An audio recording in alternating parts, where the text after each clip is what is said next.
James Lynch here in Calgary with Eddie Alvarez, who's in the main event against Dustin Poirier in a rematch. He's going to be taking him on this Saturday at UFC on Fox 30. And Eddie, it's good to talk to you again. Great reception at the open workouts yesterday. What does it mean to fight in Canada? Last time you fought in Canada, things went pretty well when you fought in Bellator. Yeah, I think I fought twice in Canada, both against Southpaws. One of them were American top team guy, and both probably the most vicious knockouts of my career. So let's make it a turkey. Let's go 3-0 for the Canadians. Yeah, no, for sure. And obviously, yesterday was talked a little bit about how Dustin, respects you as a fighter, but maybe doesn't respect you outside of all that other stuff. Did he ever reach out to you after that? I don't know if you saw the interview or not, because it seemed like on your end things are good, but for him maybe there's a little bit of animosity.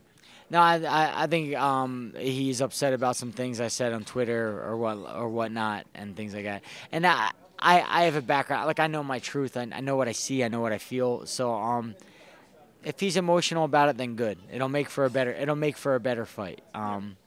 He doesn't know me personally, so for him to say I don't like him personally, that's a little weird. But I don't care how he feels about me or how he feels about the fight. Just come inside the cage and fight me. That's all. One of the cool things I found out when we talked last time ahead of the Gaethje fight was you rented, I think it was a house, and then you had an arcade. You were playing Mortal Kombat. I remember this. We were talking about this. Was there any arcade game playing this time around? Because it worked for you last time. You got the knockout. We rented a house in Vegas, I think it was, and yeah, we got some arcades for the kids. We won that coaches challenge, so we had a couple dollars to spend. Yeah. But we had a fun time. Look, I just want to get back to enjoying fighting. I enjoyed it all the time when I was younger. So sometimes you join the UFC, the media and all these expectations they get a grip on you and it affects your performance. I just learned, over time. It took me a little bit, but just not to give a shit. Yeah. When I go in there and I trust my instincts and I fight, I win fights. So I'm looking forward to that this Saturday. So no video games this time around, no arcades, no keeping your mind off things, playing any video games? No, we gambled. We gambled all weekend. So we went out, played some blackjack down here at the Cowboy Casino, kept things loose. I won a couple $100. We had some fun. That's great. If you had the choice, if they presented an arcade machine to you and they had Mortal Kombat and Street Fighter, would you go Mortal Kombat? Oh man, it's tough. Yeah, really, they're so good. I'd have to go Mortal Kombat. Yeah. So who's your character in Mortal Kombat? You're doing the insert coin. Who's your character? I'm either Raiden or Scorpion. Okay. I'm better at Raiden, but I like to be Scorpion sometimes. That's good. Were you back in Philly? Were you playing on the? Exactly. Yeah. Were you playing on the arcades when you were a kid? Were in Philly? Were you going out there popping in the quarters? Yeah, they were in like pizza shops and stuff like that. You put a quarter in. Yeah. They play. Yeah, we played Mortal Kombat, Street Fighter. So we play for hours. I just run out of quarters.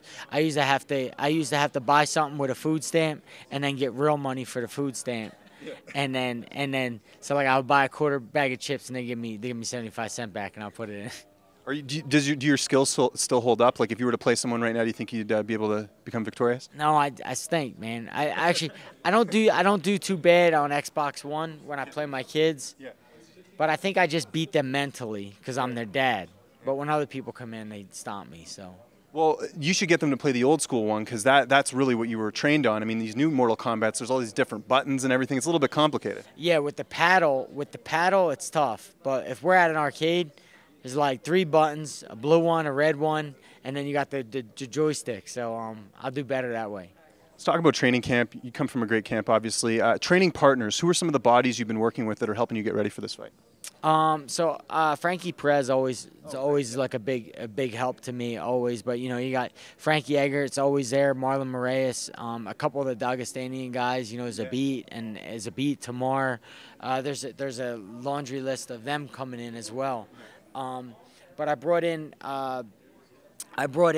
someone from Philadelphia as well. Ray, who do we bring in? We brought in. He was asking who were some of the guys you brought in from Dagestan? No, not Dagestan. We brought someone in. We brought a southpaw in, a new kid. Let me see. Hold on. I feel bad because I need to figure this out. We brought him in. Yeah. No, that's important.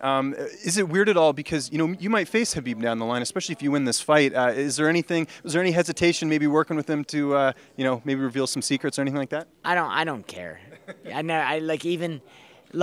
Will it happen? Is there a likelihood of someone talking? Maybe. Yeah. But even if it does, I don't care. Yeah. I don't.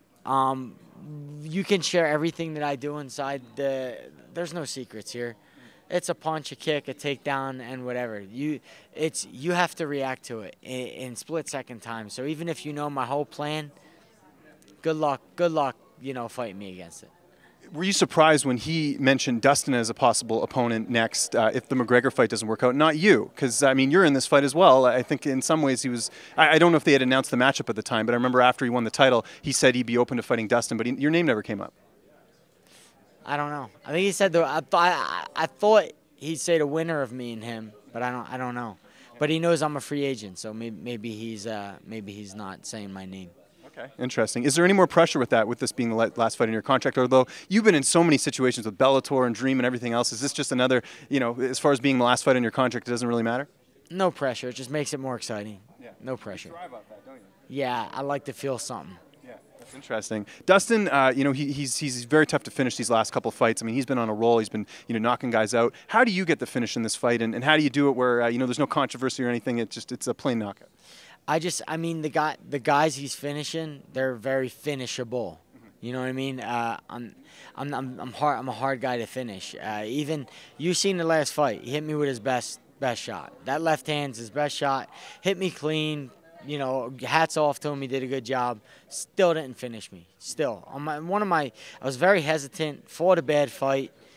He landed a shot that would have won him the fight, and still didn't close the show. So my worst night, his best night, still couldn't finish. How much do you think your durability will help you in this fight? Because you've been knocked out twice. We know the one that's the most famous. But the Nick Thompson fight, if people watch that fight, he was like a middleweight fighting a lightweight in that matchup. It was crazy, the size difference in that one. Yeah, I fought at welterweight. Yeah. So I'd often weigh in at 167, 168. So I had a full-time job still. Yeah. That was in the very beginning of my career, and yeah, that was an anomaly. Yeah, how big do you think Nick was in the cage that night? Because he looked way bigger than you. He was probably 195, 200. Yeah, crazy. But I did that when I fought at welterweight, right.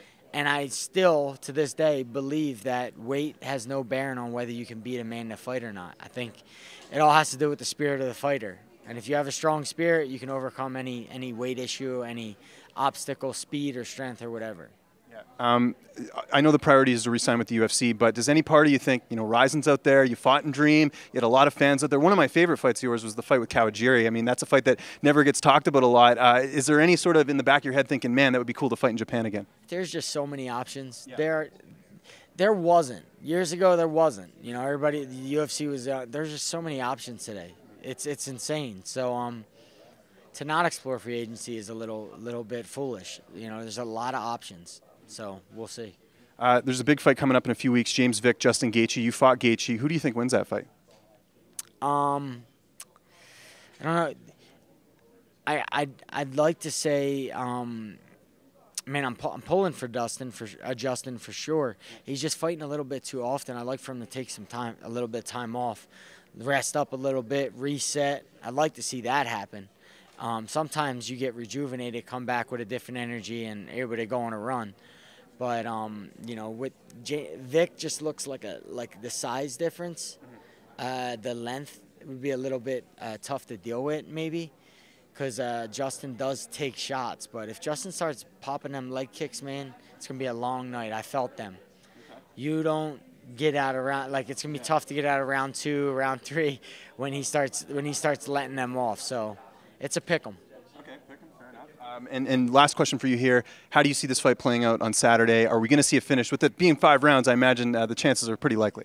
No way it goes 5-5s. It's scheduled 5-5s, which all main events should be, but I think it'll get hashed out in under 10 minutes. Should be under 10 minutes, under 2 rounds. I don't see us sitting at a stool in a 3rd round and figuring out something out. I think if I fight the fight that needs to happen to beat him, it's going to come out fast and furious in his face. We're going to hash it out in under 10 minutes. If the fight does go on a little bit later, do you feel like you will have the advantage just because you have fought in a lot of 5-round fights? 100%. I never lose a 3rd round.